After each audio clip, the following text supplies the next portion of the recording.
Alright, so we have Francisco Trinaldo versus Dwight Grant. So Dwight Grant has 4 inches in height and 6.5 inches in reach over Trinaldo. Trinaldo pretty undersized for the division, moving up from 155, and he's also 43 years old, is Trinaldo.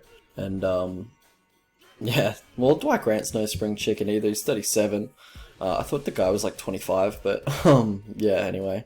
Like, both these guys are pretty old, but Trinaldo is old. Break down the striking of these two. So Trinaldo comes in with that forward pressure. You know, obviously he has to close the distance to even get his short arms into reach. So that's basically a necessity for him at this division. And Dwight Grant, what he likes to do is he likes to walk you onto his shots. So this is a preferable opponent for him. You know, if you're going to sign a perfect opponent for Dwight Grant's style, it would be Trinaldo. And yeah, what he likes to do is he tries to walk you onto his shots. He likes to catch guys as they're closing the distance, and Trinaldo is going to have to close a lot of distance. And what Dwight Grant looks to do, as they're closing distance, he looks to plant his feet and fire a 3-2 or a 2-3 or a check left hook, something like that. You know, he likes to catch people, will draw them in, and then, you know, catch them as they're coming in. And if you make him go first, like, he's a little awkward. He's like kind of pulls on his punches or pulls back a little bit too early on his punches when he is on the front foot, and he also just doesn't have the best understanding of range on the front foot. He misses big, like a lot, when he is on the front foot. But yeah, so Trinaldo, he's going to be coming forward. He's going to be looking to close the distance and land that straight right or the counter 2, which is his favorite punch. He is a southpaw. Straight left. I think I said straight right. His favorite punch is certainly the counter 2. He's always fighting for that outside foot. He's looking to, you know, avoid your first strike and then come back with one of his own. And it can get a little predictable because, like, I feel like the counter 2 is like 95 or 75% of his offense. Like, it's a large chunk of his offense, and I feel like it can get quite predictable. But yeah, so Dwight Grant on the back foot, if you really pressure him hard, like, he leans back with his chin in the air to avoid strikes. So we saw when D-Rod, Daniel Rodriguez, put the pressure on him, like, real heavy. And Dwight, you know, was backing up, he had his chin in the air. It just wasn't a good look. You know, if Trinaldo can put that heavy pressure on him, I feel like he can catch him on the back foot. In regards to the grappling, Trinaldo likes the outside leg trip on the fence, sorry. Yeah, not too much offensive grappling from either of these guys, really. Like, Dwight, he has pretty good, like, his first line of takedown defense is pretty good. He has a very athletic sprawl, good initial scramble to get back to his feet. But once you do, like, have him on his back and, you know, you have controlled that initial scramble, he has a very loose guard and, you know, doesn't look great off his back. How these guys win fights? So for Dwight Grant, I think most of his advantages are kind of natural gifts to him, honestly. He's got huge power. He has, like, the ideal frame that you'd want in a fighter. Like, he has the shortest torso, he has very long arms, he has very long legs.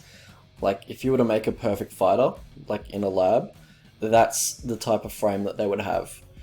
And for Trinaldo, he's well-rounded, you know, pretty well-rounded everywhere. He's durable. How these guys lose fights, both are low volume. For Dwight Grant, I think it's more bad visuals. He's mostly on the back foot, and he is low volume himself. Also, his chin's a little bit suspect. Limited gas tank as well. I think the advantage in the cardio does go to Trinaldo, but it's not a massive advantage, but, you know, it is an advantage nonetheless. Path to victory for Trinaldo, I think it's the forward pressure, the feints, you know, keep drawing out the big shots of Dwight Grant, and then you can go. Also, just focus on volume, focus on not falling behind on volume, and just be very cautious in round 1 and at the start of every round, basically. For Dwight Grant, look for uppercuts as he's closing distance. That's how Salikov caught him. Salikov caught him a few times with that uppercut as he was closing the distance. Also, mix in takedowns if you're Dwight Grant. Mix in the double legs, get some top control. Trinaldo, he doesn't have the greatest get-ups, but yeah, if you're Trinaldo, also work for takedowns. Work for takedowns in the clinch.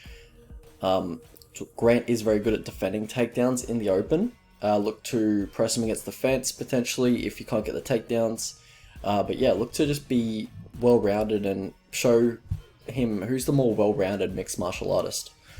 How I see the fight going? I think it's going to be quite a low volume affair. Lots of feints, lots of half-hearted attempts at strikes, and, you know, kind of a little bit timid affair. But yeah, I think Trinaldo will be on the front foot, and one thing I can say for certain is that Trinaldo, he knows much better than Grant how to win decisions in an MMA fight. I think Grant's been pretty lucky with decisions, honestly. You know, how he fights is not going to win you many decisions, and I'm surprised he's won him so many this far in his career. But yeah, I favour Trinaldo quite heavily if it does make it to the cards. Trinaldo is definitely undersized. He's certainly a tweener. You know, 162.5 pound division would be more beneficial for him than going up to 170 for sure. He's nearly always going to be the smaller guy at 170, but, you know, still incredibly, he hasn't never been finished by strikes in his career. And he's had, 34 fights. He's 43 years old. He's never been finished by TKO, so it's quite impressive. And that's basically how Grant wins for the most part. I think he's been quite lucky with the decisions he's been getting, and usually his type of style is going to rely on a knockout. Although I must say, this is the hardest hitter that Trinaldo has faced in his career. Like, Grant has huge power, and Trinaldo is 43 years old, for sure, so his chin could just go any day now. But honestly, you know, Grant's chin concerns me a little bit more. He doesn't seem like he has a great chin, and Trinaldo, he does have that old man power. Like, we saw it against Salikov. He hurt Salikov, and he hurt Dwight Grant. I mean, what's his name? Jai Herbert, pretty badly. So he does have that old man power, and I am expecting a striking match. And I think there's a decent chance that Grant does catch Trinaldo as he's coming in, because, you know, Trinaldo has to close a lot of distance to get to Grant, and Grant's actually quite good at striking on the back foot and landing big power shots on the back foot. We saw that against D-Rod. A good example is against D-Rod, the first knockdown in that fight. But I feel like if he doesn't land that kill shot, Trinaldo is just going to continue to walk him down and just gather reads as the fight goes on, and Grant's going to be missing more and more. Like, Grant, he doesn't make too many reads as the fight goes on, and he has trouble with guys with, like, good, well, sound striking defense. Not even good, but just sound striking defense. Like Sekulic, his striking defense was basically just taking a step or two back to avoid the punches of Grant, and Grant just didn't really have an answer for it after that. Like, it was just like a huge problem for Grant that he was just taking a step or two back. Like Dwight, he doesn't mix it up a whole lot. He's going to be throwing the same combinations. He never really extends his combinations past 2 at that. So as the fight goes along, I expect Trinaldo to be avoiding the power shots a little bit easier, and in turn just having more and more success with his counters and his counter 2 as he gets the read of Grant's striking patterns. So I think Trinaldo is going to take over late, and I think he does win a decision here. So yeah, let's have a look at the betting lines. So if you guys could like the video, that would be awesome. Really helps out a lot. You know, trying to get this channel back on track now. So yeah, let's get those likes up, and yeah, let's get the algorithm back pumping again. Alright, so prediction is Trinaldo by decision. I think at a pick'em, well, I don't know if there's still a pick'em line somewhere, but I thought the line was a little bit disrespectful, and I did bet him at a pick'em, Trinaldo. I think the line right now is still a little bit of value on Trinaldo, but not as much as there was at a pick'em. I mean, I thought the line was a little bit disrespectful when it was evens. Just like, look at Trinaldo's resume. Like, even his losses, he's been supremely competitive. And then you look at Dwight Grant's resume, he's gone split decisions with Zach Otto, and who else? Who did he even beat just then? Sekulic, like, just. And, like, yeah, the dude's 43. Trinaldo is 43, but, like, some people are just, like, built different. And 43 is literally just a number when it comes to Trinaldo. Like, he hasn't regressed a whole lot as a fighter, and he still looks quite durable, honestly. If Dwight KOs him, then fine. Like, that's fair enough. He does have huge power, but I feel like that's his path to victory. I don't think he's going to sneak a split decision over Trinaldo. I think Trinaldo's going to kind of come in with a veteran performance, and just kind of out